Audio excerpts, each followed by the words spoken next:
जय माता दी दोस्तों, मैं हूँ राधा राजभर। मैं अपने यूट्यूब चैनल पर आप सभी लोग का स्वागत करती हूँ।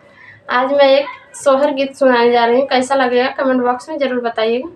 बहुत ही सुंदर सोहर गीत है और अच्छा लगा तो मेरे चैनल को लाइक, सब्सक्राइब और शेयर कीजिए।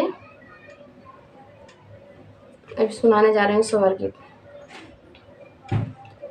सावन भदाऊँ करतिया हो राम माधु बन गए, राम माधु बन गए हो।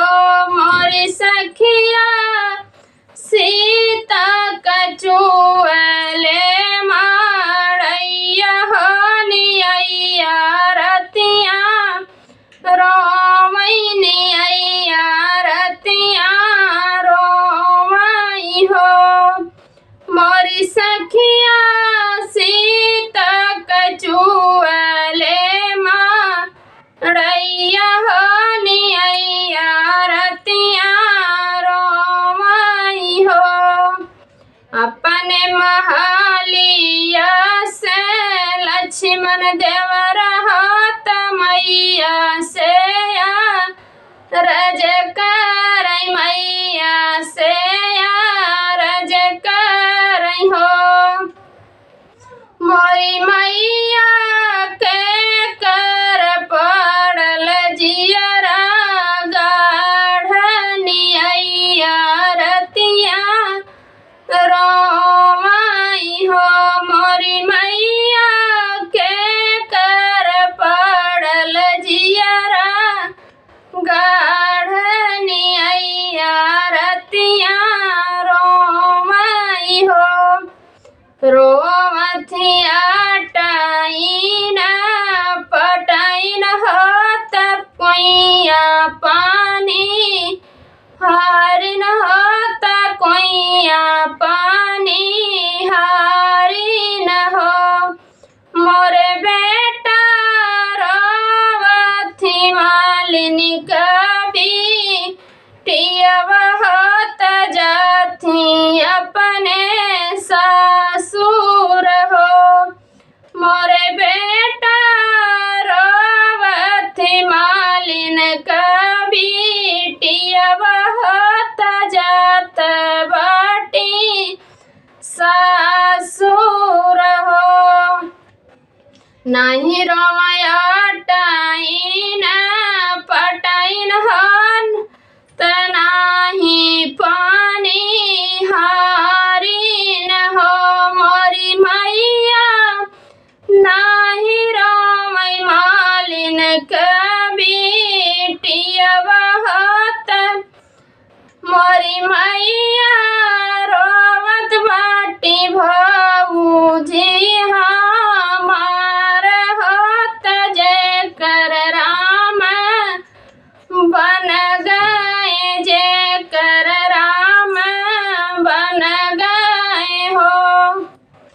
मोरी मैया रोवथी भौजी हमार होत जय कर राम बन गए हो।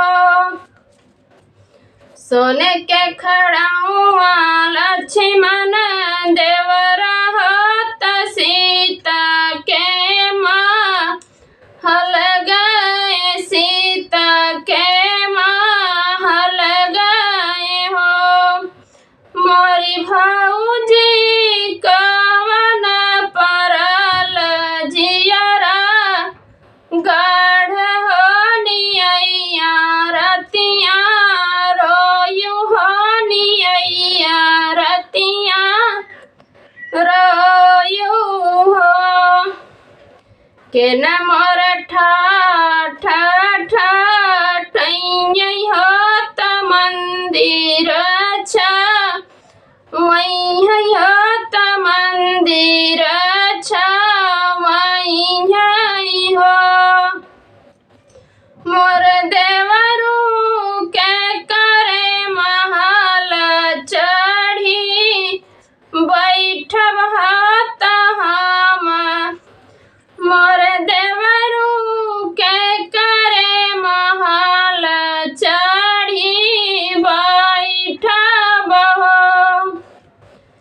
हम तोर ठाट ठाटैबै हो त मंदिर छवैबै हो त मंदिर छवैबै हो।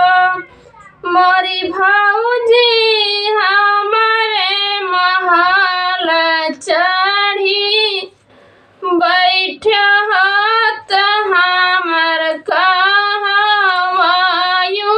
हो। मोरी भौजी हमारे महल चढ़ी बैठा हो त हमारी कहवायु हो। जौन दिन तू देवरू खुश रह बठाटवा ठाटै दे बठाटवा ठाटै दे बहो।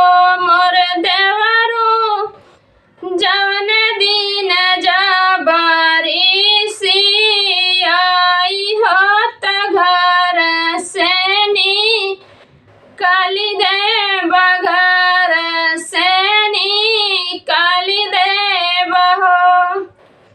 मोर देवरू जौन दिन जबरी सियाई हो त घर से निकाली दे बहो। बाय बाय दोस्तों, फिर मिलते हैं अगले वीडियो में।